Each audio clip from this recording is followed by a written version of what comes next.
তাদের মধ্যে ছিলেন ফ্র্যাঙ্ক ওয়াইল্ডের মতো অভিজ্ঞ নাবিক, ফ্র্যাঙ্ক হার্লির মতো দুঃসাহসী ফটোগ্রাফার এবং ক্যাপ্টেন ফ্রাঙ্ক ওরসলির মতো দক্ষ নেভিগেটর। আর তাদের স্বপ্নের বাহন হিসেবে নরওয়েতে তৈরি হলো এক বিশেষ জাহাজ। প্রতিটি কাঠের তক্তা বিশেষভাবে বাছাই করা হয়েছিল। বরফের চাই ভাঙার জন্য জাহাজের সামনেরটা ছিল লোহার পাতে মোড়া।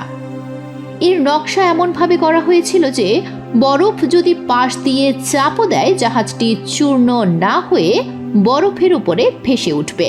শ্যাকলটন একটি নীতিবাক্যে গভীর বিশ্বাসী ছিলেন, বাই এন্ডুরেন্স উই কঙ্কার, সহনশীলতার দ্বারা আমরা জয় করি। এই বাক্য থেকেই অনুপ্রাণিত হয়ে জাহাজটির নাম দিয়েছিলেন এন্ডুরেন্স, অর্থাৎ সহনশীলতা। তিনি বিশ্বাস করতেন এই জাহাজ অজেয়। 1914 সালের আগস্ট মাসে যখন ইউরোপে প্রথম বিশ্বযুদ্ধের আগুন জ্বলছে,